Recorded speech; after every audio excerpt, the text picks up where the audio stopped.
السلام علیکم ورحمۃ اللہ وبرکاتہ. الحمد للہ والصلاة والسلام علی رسول اللہ وعلی آلہ وصحبہ ومن والاه.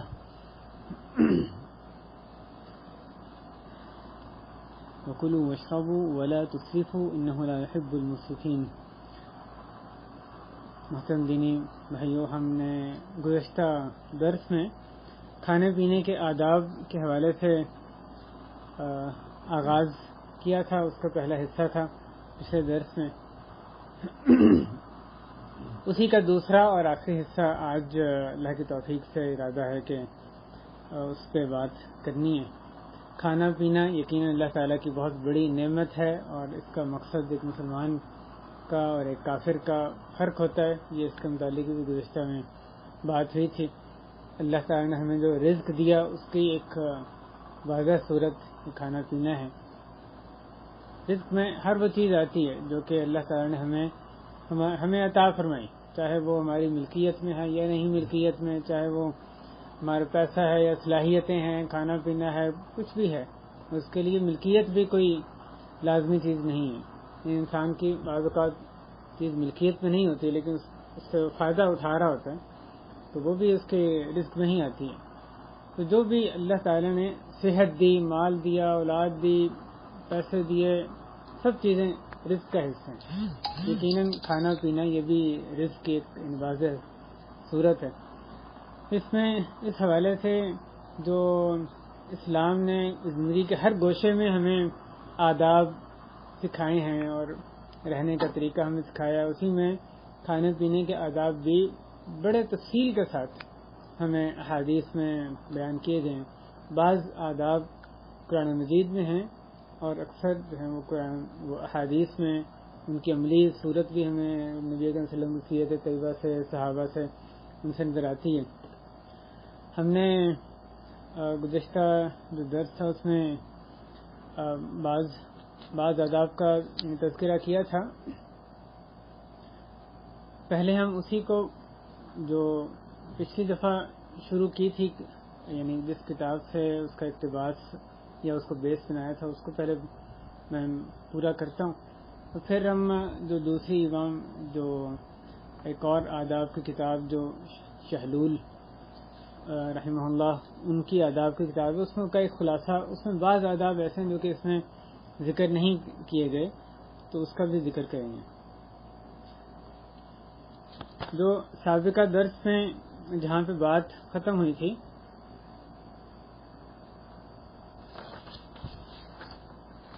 بیٹھنے کی کیفیت کے حوالے سے بات ہوئی تھی، اس پہ بات ہم نے ختم کی تھی.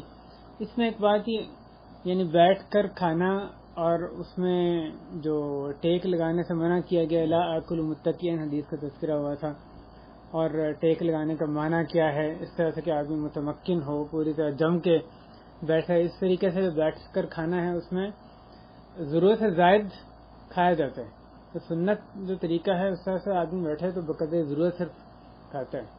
جیسا کہ اور اسی میں انسان کی صحت کی بھی حفاظت ہے، اس کے لیے بہتری ہے کہ وہ صرف یعنی اپنی ضرورت سے زائد نہ کھائے. تو رسول اللہ صلی اللہ علیہ وسلم جو ٹیک لگا کر کھانا ہے اس کو پسند نہیں فرماتے تھے. پچھلی دفعہ اس کا بھی تذکرہ ہوا تھا. اور اس میں یہ بات بھی آتی ہے جیسے آلتی پالتی مار کر، چوکڑی جس کو کہتے ہیں بعض اوقات، مار کر بیٹھنا ہے، یہ بھی اسی کیفیت میں آتی ہے. اس کو بھی یعنی ٹیک لگانے سے مراد یہ تو ہے کہ اگر آپ ٹیک لگائے ہوئے مثلا ایک ہاتھ آپ اپنا رکھتے ہیں، اس پہ ٹیک لگائے، یا دونوں ہاتھوں پہ نیچے رکھ کے ٹیک لگائے، یہ تو یقیناً واضح صورت ہیں ٹیک لگانے کی. لیکن اگر آپ یہ جیسے آلتی بالتی مار کر بیٹھتے ہیں تو وہ بھی آدمی کا جو جسم ہے جو وہ اس کے قادے پر ہوتا ہے، نیچے وہ متمکن ہوتا ہے، جم کے بیٹھا ہوتا ہے. یہ بھی ٹیک لگانے ہی کی صورت ہے کھانے کے حوالے سے ہیں. تو یہ نبی صلی اللہ علیہ وسلم سے کبھی ثابت نہیں ہے اس طرح سے بیٹھ کے کھانا کھانا. تو اور اس طریقے سے یقیناً جو طریقہ سنت ہے صحت کے حوالے سے بھی ہمیں اس کی توجیہ سمجھ آئے نہ آئے وہی سنت یعنی ہمارے لیے بہتر ہے. اگر آپ میز کرسی بیٹھ کے کھا رہے ہیں تو یہ یقیناً حرام چیز نہیں ہے. اگر مثلا خاص طور پہ کسی کے گھر جاتے ہیں یا کہیں ایسی جگہ ہے کہ صرف اوپر بیٹھنے کی جگہ ہے تو اس میں کوئی حرام نہیں ہے کہ اوپر بیٹھ کے کھا لیں یا اس کا شدت سے انکار کیا جائے، ایسی چیز نہیں ہے۔ ہاں یہ ضرور ہے کہ سنت طریقہ یہ ہے کہ آدمی نیچے بیٹھ کے کھائے، عذر ہے نیچے بیٹھنا مشکل ہے تو بلا شبہ کوئی مسئلہ نہیں ہے اوپر بیٹھ کے، لیکن جو آرام سے بیٹھ سکتا ہے سنت یہ ہے کہ نیچے بیٹھ کے کھائے۔ اب کہیں پہ لوگوں نے تیاری ہی اس طرح سے کی کہ سارے اوپر بیٹھے، آپ بھی ساتھ بیٹھ کے کھا سکتے ہیں۔ افضل یہ ہے، ثواب ملے گا کہ اس کو مثلا کھانے کے بعد اس کو آرام سے بتا دیا جائے، زیادہ افضل طریقہ یہ ہے کہ نیچے بیٹھ کے کھایا جائے۔ کھانے کے اس کے علاوہ جو اگر ایک آدمی ایسے کھا رہا ہے کہ مصروف ہے، اس نے جلدی جلدی کھانا ہے، تو اس کے بارے میں رسول اکرم صلی اللہ علیہ وسلم کے بارے میں یہ حضرت انس رضی اللہ تعالیٰ عنہ فرماتے ہیں، اتی رسول اللہ صلی اللہ علیہ وسلم بتمر فجعل النبی صلی اللہ علیہ وسلم، وہ صلی اللہ علیہ وسلم اس کو وہ کھانے لگے، وہو محتفظ یأکل منہ اکلا ذریعا، صلی اللہ علیہ وسلم نے اس کو تیزی کے ساتھ کھانا شروع کیا، اور آپ یعنی پاؤں کے بل جو ہے وہ بیٹھے ہوئے تھے، پاؤں کھڑے کر کے، یعنی گھٹنوں کے بل اس طرح کے پاؤں دونوں کھڑے کیے ہوئے اس طریقے سے آپ بیٹھے ہوئے تھے اور تیزی کے ساتھ کھا رہے تھے، چند کھجوریں آپ نے اس وقت اتنا عمل فرمائی۔ ایک اور کھانے کا جو ادب ہے، یہ کیفیت کی بات ختم ہوگی، اور یہ کہ جو کھانے کی چیز ہے اس کو ڈھانپ دیا جائے، اس کے بارے میں، اور اس کو ڈھانپتے ہوئے اللہ کا نام لیا جائے، بسم اللہ پڑھی جائے۔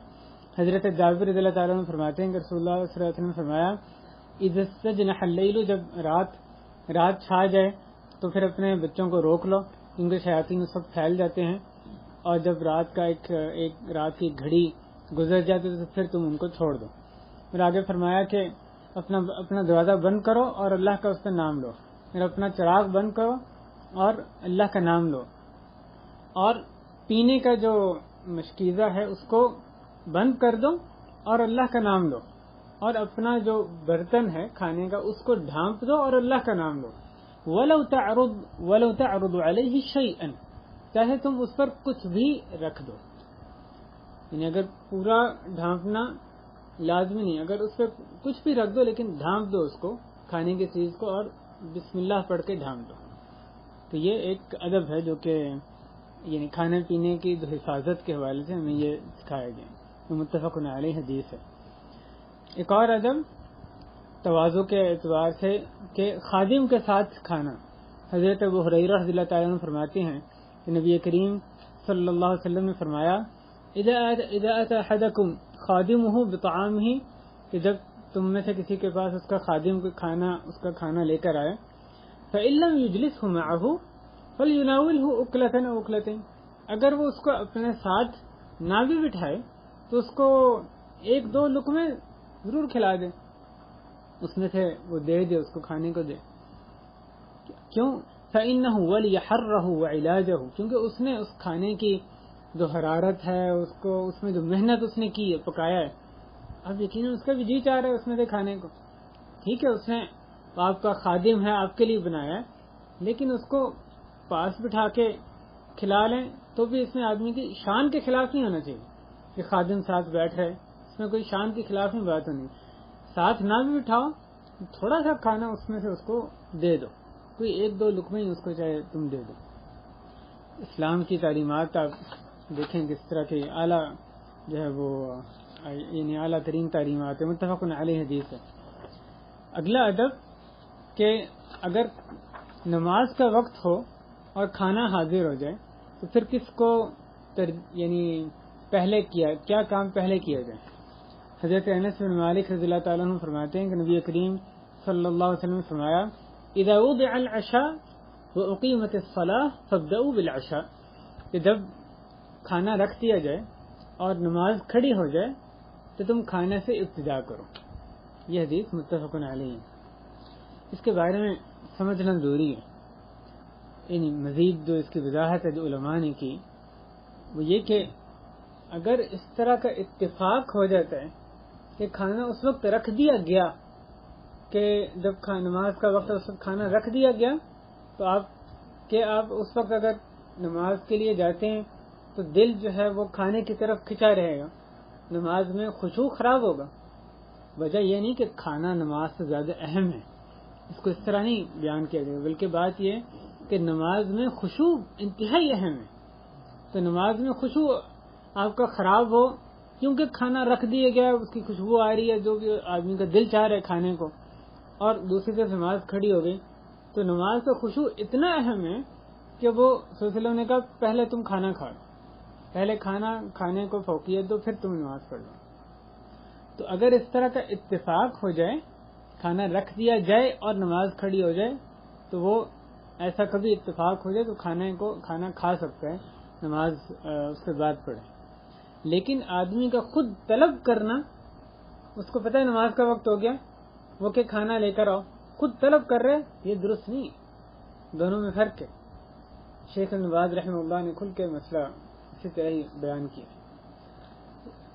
اسی سے غلط استدلال کرتے ہوئے بعض لوگ افطاری کے وقت اب کیا کرتے ہیں کہ کھانا تھوڑا سا مثلاً کھجوریں کھائیں، کچھ اور ہلکا پھلکا کھا کے نماز کی طرف چل دی، اس کی بجائے کھانا کھاتے ہیں آرام، حالانکہ پتہ ہے نماز شروع ہو گئی، نماز نکل رہی ہے، یعنی کہ ہمارا جو خشوع ہے خراب ہوگا، یعنی نماز پہلے کھانا کھانا۔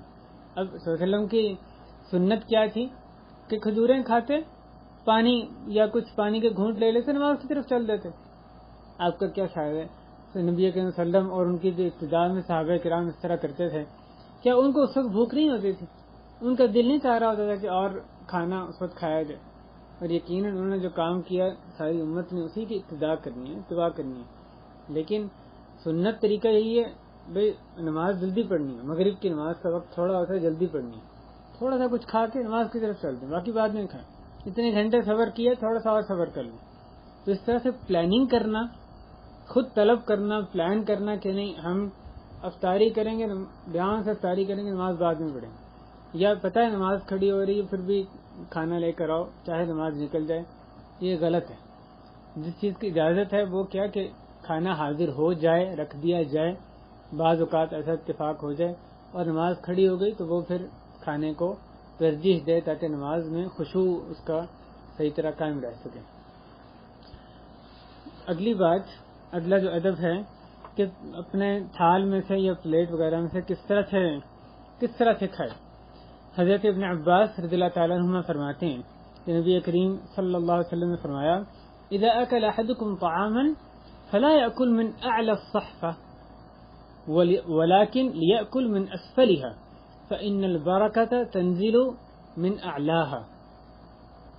میں نے شروع میں ذکر کیا گیا تھا کہ یہ جو شیخ محمد ابن ابراہیم التویجری ان کی کتاب مختصر الفقہ الاسلامی، اس میں سے جو کھانے کے آداب کا جو باب ہے وہ بنیاد ہے جس پہ ہم چل رہے ہیں، یعنی اس کی جو مزید تفصیلات بعض وہ اس میں نہیں ہے، لیکن جس ترتیب سے چل رہے ہیں وہ یہ اس کتاب سے ہیں۔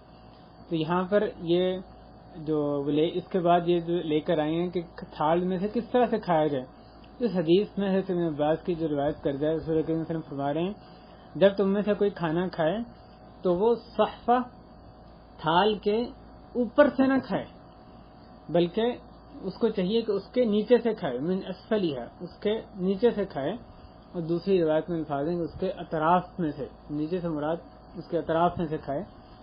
فإن البرکۃ تنزل من اعلاہا، کیونکہ برکت اوپر سے نازل ہوتی ہے۔ یہ حدیث ابو داؤد ترمذی کی حدیث ہے۔ اس حدیث میں اور اس حدیث کے ہم معنی جو دیگر روایات مختلف الفاظ اس حدیث کے آتے ہیں ان سے جو بات نکلتی ہے، وہ سمجھ آتی ہے، علماء نے جو بیان کی وہ یہ کہ جب کسی تھال میں کھانا رکھا ہوا ہے اور اس ایک درمیان کا حصہ، ایک اطراف ہیں، اس کے سائڈ کے حصے ہیں، تو برکت نازل ہوتی ہے اس کے درمیان میں ہوتی ہے۔ تو حدیث میں منع کیا گیا درمیان سے تم نہ کھاؤ، اطراف سے کھاؤ۔ برکت درمیان میں نازل ہوتی ہے اور وہاں سے اطراف میں جاتی ہے۔ فإن البرکۃ تنزل من اعلاہا، اس کے اوپر کے حصے سے برکت نازل ہوتی ہے، اطراف میں نازل ہوتی ہے۔ تو اگر جہاں برکت آ رہی ہے، جو برکت کا اس کھانے میں منبع ہے، اس کو کھانے سے منع کیا۔ جو برکت سائڈ پہ جا رہی ہے تم اطراف میں سے کھاؤ، پھر آخر میں ظاہر ہے بندہ درمیان سے بھی کھائے گا، لیکن اطراف سے پہلے کھائے تاکہ برکت کا جو مصدر ہے، منبع ہے، وہ باقی رہے۔ جو جہاں پر برکت آ رہی ہے اطراف کی طرف، اس میں سے وہ تناول کرے۔ یہ ظاہر ہے غیبی چیز ہے، جیسے الصادق المصدوق صلی اللہ علیہ وسلم انہوں نے فرمایا ہم اس پر ایمان رکھتے ہیں. تو کھانے میں یہ ہمیں ادب کا خیال رکھنا ہے کہ کھانے تھال کے اطراف میں سے کھایا جائے، اس کے اوپر کے حصہ یا اس کے درمیان میں سے نہ کھایا جائے. تو کھانے میں برکت درمیان میں نازل ہوتی ہے اور وہاں سے پھر اطراف کی طرف ہو جاتی ہے. اگلا ادب کہ جب آدمی دودھ پیے تو اس کے بعد کلی کرے. حضرت ابن عباس رضی اللہ تعالیٰ عنہ فرماتے ہیں کہ نبی کریم صلی اللہ علیہ وسلم نے دودھ پیا، شرب لبنا ثم دعا بماء فتمضمض، اور پھر آپ نے پانی منگوایا اور کلی فرمائی، اور آپ نے کہا ان لہ دسما، کہ اس میں چکناہٹ ہوتی ہے. تو کھانے یہ دودھ پینے کے بعد کلی کرنا یہ اس حدیث میں ثابت ہو رہا ہے، اور آپ نے اس کی وجہ بھی بیان کی کہ اس میں چکناہٹ ہوتی ہے. یہ بھی متفق علیہ حدیث ہے. کس قدر باریک بینی سے ہمیں جو ہے آداب اس کے سکھائے گئے ہیں. کھانے کے بعد اللہ کا شکر کرنا، اللہ کی حمد بیان کرنا، یہ بھی ایک سنت ہے. اللہ تعالیٰ کے حمد بیان کرنا، اس کے بارے میں حضرت انس رضی اللہ تعالیٰ عنہ فرماتے ہیں کہ رسول اللہ صلی اللہ علیہ وسلم نے فرمایا کہ بے شک اللہ تعالیٰ اس سے راضی ہو جائے، بے شک اللہ تعالیٰ بندے سے راضی ہو جاتے ہیں اس پر کہ وہ کچھ کھائے تو اس پر اللہ کی حمد بیان کرے، اور وہ کچھ پیے تو اللہ کی اس پر حمد بیان کرے. یہ مسلم کی حدیث ہے. کیا سیغے ہیں اس کے؟ حمد، اللہ کی حمد بیان کرنے کے مختلف سیغے صحیح احادیث میں آئے ہیں. حضرت ابو امامہ کی حدیث ہے کہ نبی صلی اللہ علیہ وسلم جب ان کا جو کھانے کا یعنی دسترخوان کہہ لیں جو اٹھایا جاتا، کھانے سے فارغ ہوتے تو وہ فرماتے الحمد للہ کثیرا طیبا مبارکا فیہ غیر مکفی ولا مودع ولا مستغنا عنہ ربنا. بخاری کی حدیث ہے صلی اللہ علیہ وسلم یہ دعا اس سیغے کے ساتھ اس کو پڑھا کرتے تھے، الحمد للہ کثیرا طیبا مبارکا فیہ غیر مکفی. غیر مکفی یعنی اللہ تعالیٰ کو کسی کی ضرورت نہیں ہے کہ اللہ کو کوئی کفایت کرے. اللہ دوسروں کو کفایت کرتا ہے، باقیوں کو اللہ کی ضرورت ہے. اللہ کو کسی کی ضرورت، کسی کا محتاج نہیں ہے، وہ کھلاتا ہے، اس کو کھلایا نہیں جاتا. ولا مودع، نہ وہ اللہ تعالیٰ متروک ہے کہ اس کو چھوڑ دیا جائے. اور ولا مستغنا عنہ ربنا. بہرحال اس کی میں تفصیلی تشریح میں نہیں جا رہا. ایک اور جو سیغہ آیا حضرت ابو امامہ ہی کی حدیث ہے کہ نبی صلی اللہ علیہ وسلم کھانے سے فارغ ہوتے یا اس طرح سے کہا جب آپ کا دسترخوان اٹھایا جاتا تو آپ کہتے الحمد للہ الذی کفانا واروانا غیر مکفی ولا مکفور. یہ بھی بخاری میں ہی آئی ہے.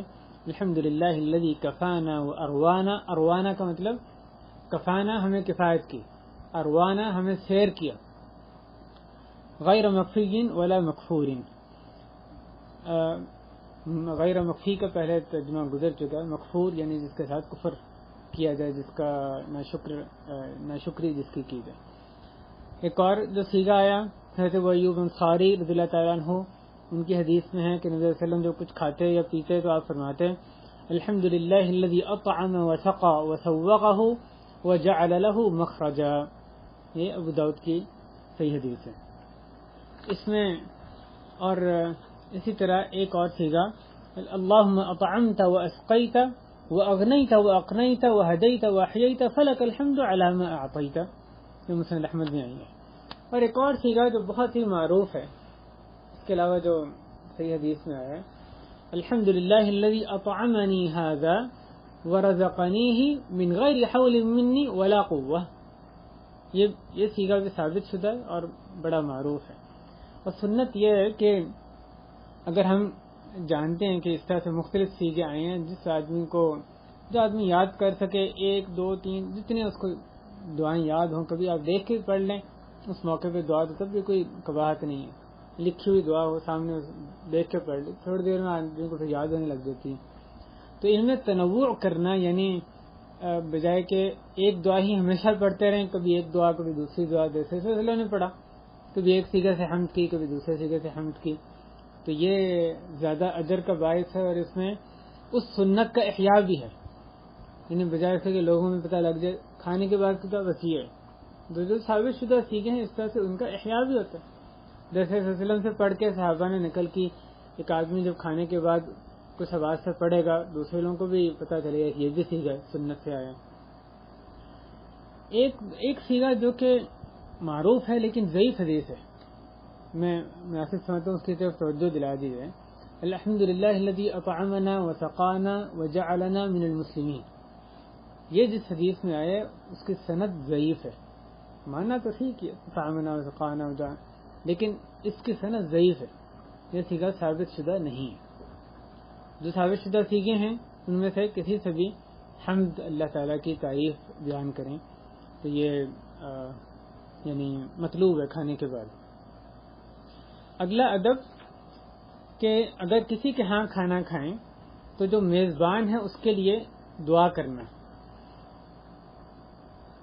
رسول کریم صلی اللہ علیہ وسلم سے صحیح مسلم میں ثابت ہے کہ آپ نے جب جو میزبان کے لیے ان الفاظ میں دعا کی، اللہم بارک لہم فیما رزقتہم واغفر لہم وارحمہم، کہ اللہ ان کے لیے برکت فرما جو آپ نے ان کو رزق دیا اس میں، اور ان کی مغفرت فرما اور ان پر رحم فرما۔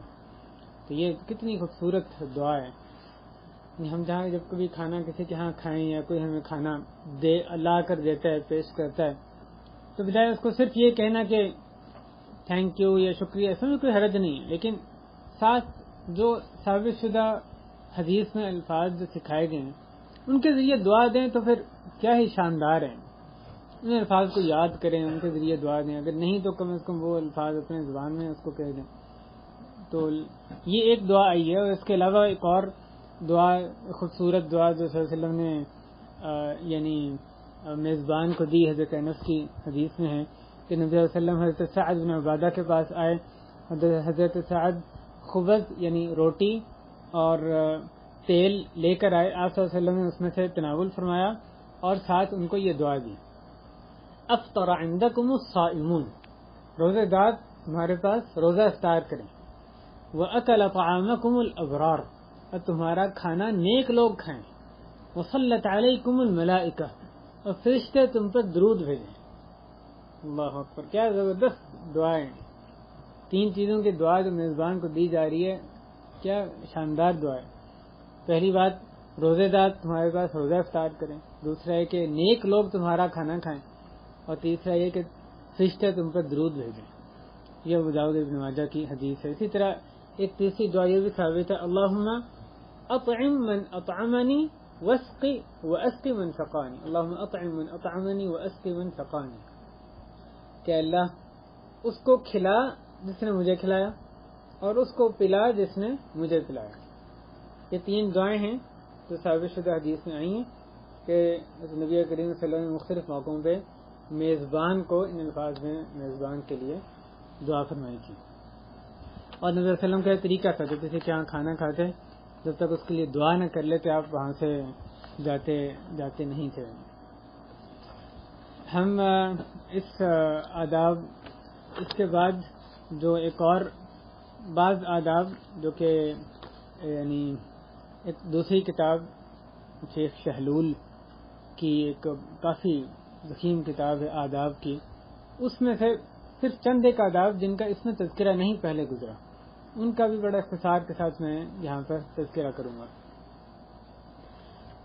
پہلی بات اس میں ایک بات نہیں گزری، یہ کہ اگر ہاتھوں پہ کوئی گندگی لگی ہو تو ہاتھوں کو دھو لینا۔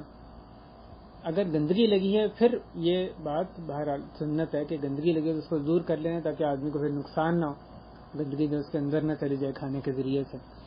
اور اگلا ادب یہ کہ اگر ایک ایسا کھانا کسی کے پاس آدمی جا رہا ہے جس کو جانتا نہیں ہے، اس کے پاس ایسا کھانا لایا گیا ہے، اس کھانے کو اس کو نہیں پتا ہے کیا چیز ہے، تو سنت طریقہ ہے کہ اس کے بارے میں پوچھ لے وہ یہ کیا پکا ہوا ہے، یہ کیا چیز ہے۔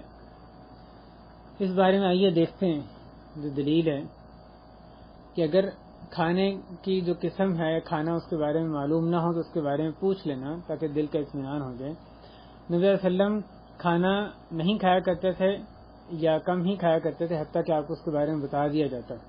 حضرت امام بخاری رحمہ اللہ نے روایت کی حضرت خالد ابن ولید رضی اللہ عنہ سے، وہ کہتے ہیں کہ وہ رسول اللہ صلی اللہ علیہ وسلم کے ساتھ میمونہ ام المؤمنین میمونہ رضی اللہ عنہا کے گھر گئے، اور یہ ان کی خالہ تھی، حضرت میمونہ حضرت خالد ابن ولید کی خالہ تھی، جیسا کہ حضرت عبداللہ بن عباس کی بھی خالہ تھی۔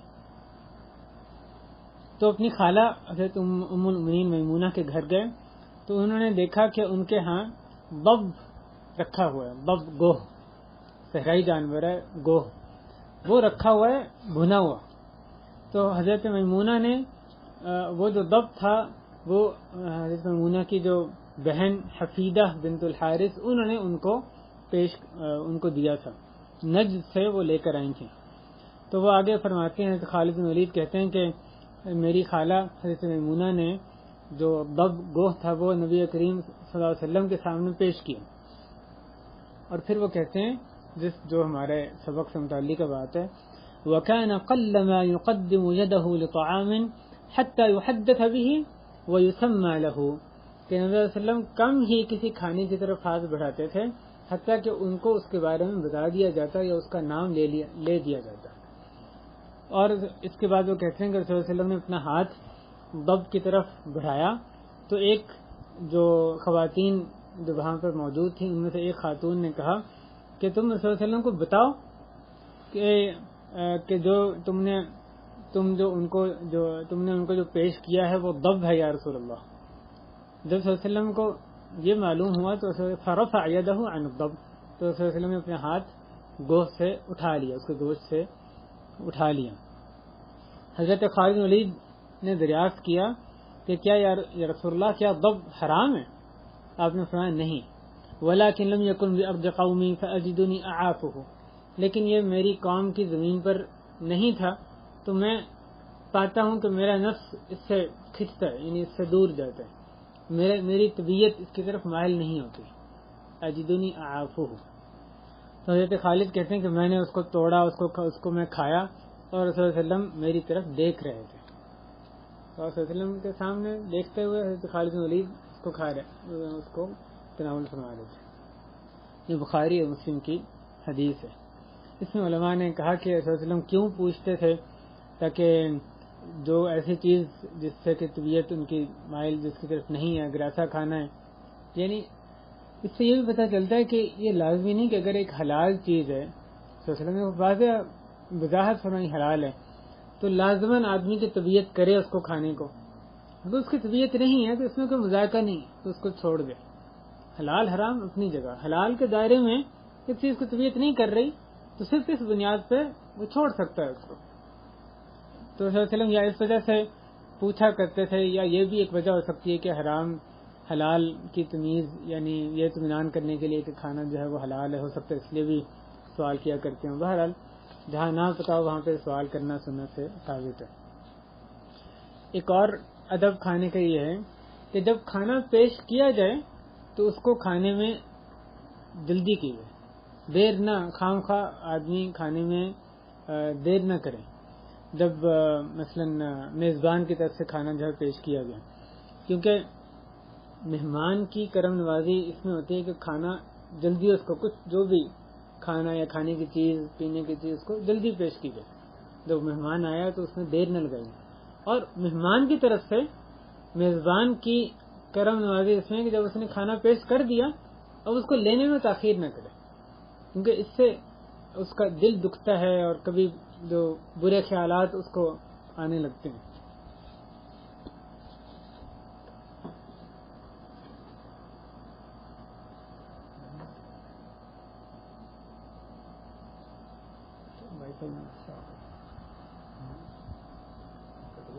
جی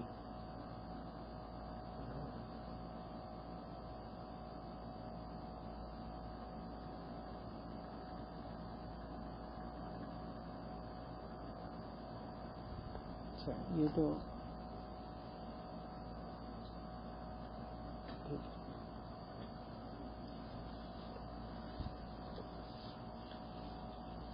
لہذا مہمان جب پیش کرے اس کو کھانے میں، جیسے ابراہیم علیہ السلام نے فرشتوں کو کہا کہ ان کو معلوم نہیں تھا کہ فرشتے ہیں، الا تاکلون، تو ان کے سامنے کھانا رکھنے کے باوجود ان کے ہاتھ نہیں اس کی طرف بڑھ رہے تھے، تو اس پہ تعجب کا اظہار کیا کہ تم کھاتے نہیں ہو۔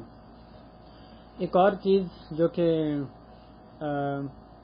جس کی طرف اشارہ پہلے بھی گزر چکا ہے کہ آدمی اپنی جانب سے کھائے، وکل مما یلیک، یہ حدیث جو ہے پہلے یعنی اس کا ذکر گزر چکا ہے.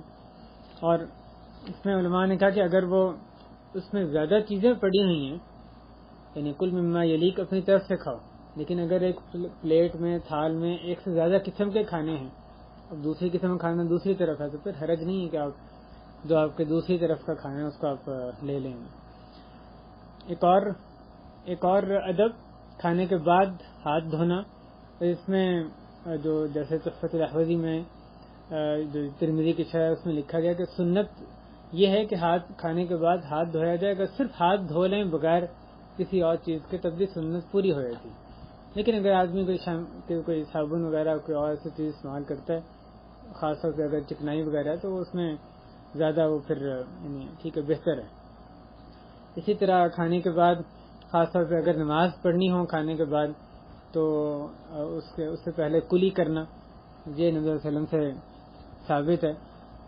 جیسے حدیث میں آتا ہے کہ نبی صلی اللہ علیہ وسلم کے ساتھ انہوں نے جو یعنی کھانا کھایا صحابہ نے، تو فحضرت الصلاۃ، تو نماز کا وقت آ گیا، تو آپ نے جو ستو جب تناول فرمایا اس کے بعد آپ نے یعنی پانی منگوایا اور اس سے کلی کی، پھر اس کے بعد آپ نے نماز پڑھی. جو ایک اور سنت یہ کہ کھانے کے دوران تھوکا نہ جائے یا اپنا جو بلغم ہے اس کو نہ نکالا جائے، اس وجہ سے کہ اضطراری کیفیت ہو جائے تو اور بات ہے. ایک اور ادب جس کا خیال رکھنا ہے کہ اکٹھے کھایا جائے، لوگوں کے ساتھ کھایا جائے، اکیلا آدمی ہر کوئی کھانا نہ کھائے. اس کا ذکر ضمناً پہلے گزرا جہاں پر اس آیت کا ذکر آیا تھا کہ ان تأکلوا جمیعا واشتاتا، لیکن وضاحت کے ساتھ اس حدیث میں اس کا تذکر ہے کہ صحابہ کرام نے نبی اکرم صلی اللہ علیہ وسلم سے یہ شکایت کی کہ ہم کھاتے ہیں اور پیٹ نہیں بھرتا، تو آپ صلی اللہ علیہ وسلم نے کہا شاید کہ تم الگ الگ کھاتے ہو. تو پھر آپ نے ان کو ہدایت کی کہ جب تم نے کھانا اجتمعوا علی طعامکم واذکروا اسم اللہ یبارک لکم فیہ، کہ تم اپنے کھانے پر اکٹھے ہو اور اللہ کا اس پر نام لو، تمہارے جسم میں برکت ہوگی. وہ کھاتے تھے، برکت نہ ہونے کی وجہ سے اسی کھانے سے پیٹ نہیں بھر رہا، تو آپ نے ان کو ہدایت کی کہ تم اکٹھے ہو کے کھاؤ گے تو برکت کی وجہ سے اس سے تمہارا پیٹ جو ہے بھر جائے. تو کھانا اس کے گھروں میں روٹین عام طور پہ اس کا خیال رکھا جانا چاہیے کہ یہ نہیں کہ ہر کوئی آدمی اپنا کھانا کھا رہا ہے، بلکہ عام روٹین یہ ہو. اگر کھا لیں کوئی گناہ کی بات نہیں، لیکن ادب عموماً یہ ہونا چاہیے کہ اکٹھے مل کے باجماعت جو ہے وہ کھانا کھایا جائے. اسی طرح جو کھانے کے بعد فارغ ہونے کے بعد جو آداب ہیں اس میں بعض آداب کا تذکرہ ہو گیا، ان کا ذکر دوبارہ نہیں کرتا.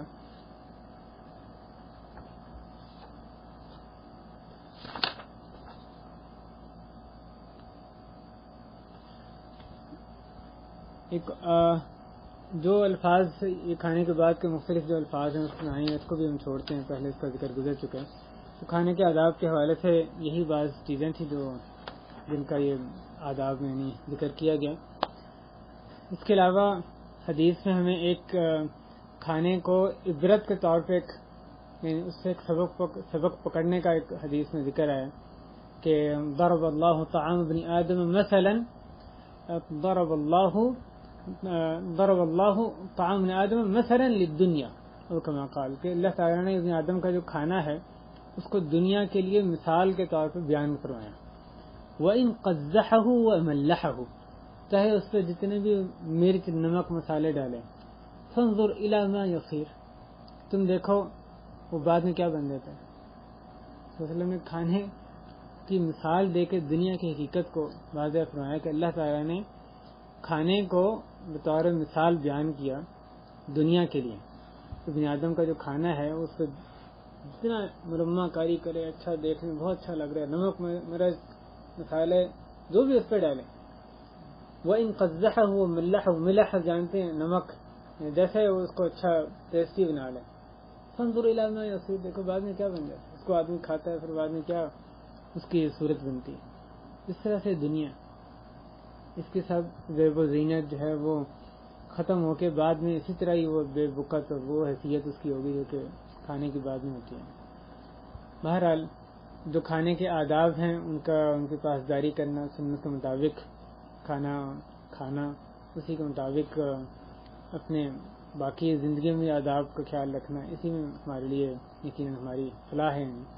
اللہ تعالی ہمیں کھانے میں پینے میں اعتدال کی توفیق دے، آداب بجا لینے کی توفیق دے، اور آج کل کھانے میں جو وسعت ہے، تکلف ہے کھانے میں، جو یعنی تکلف کے ایک چیز جو جس قدر آدمی روحانی غذا اس کی تھوڑی ہوتی آتی ہے، وہ جو انٹرٹینمنٹ میں وہ اپنے آپ کو تسکین، اپنے جذبات کی تسکین وہ ان چیزوں کے ذریعے دینے لگ جاتے ہیں، انٹرٹینمنٹ اور بوفے اور اس طرح کی چیزیں جس میں کہ انتہائی مہنگے کھانے اور بے بہا پیسوں کے علاوہ وقت بھی لگایا جاتا ہے، تو آپ کو نظر آتا ہے کہ جیسے جیسے دینداری کم ہوتی ہے تو یہ جو چیزیں ہیں یہ ان میں اضافہ ہوتا جاتا ہے۔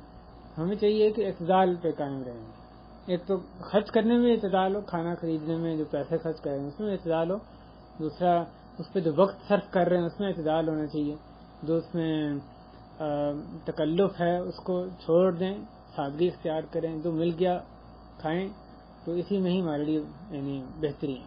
قل من حرم زینۃ اللہ التی اخرج لعبادہ والطیبات من الرزق، یہ اللہ تعالیٰ نے جو چیزیں ان کو حلال کیا وہ ہم پر حرام کرنا یہ کوئی نہیں کر سکتا، لیکن اس حلال میں اعتدال اختیار کرنا، حد سے تجاوز نہ کرنا، یہ اس کی بات ہو رہی ہے کہ یہ ایک مسلمان کا شیوہ ہونا چاہیے۔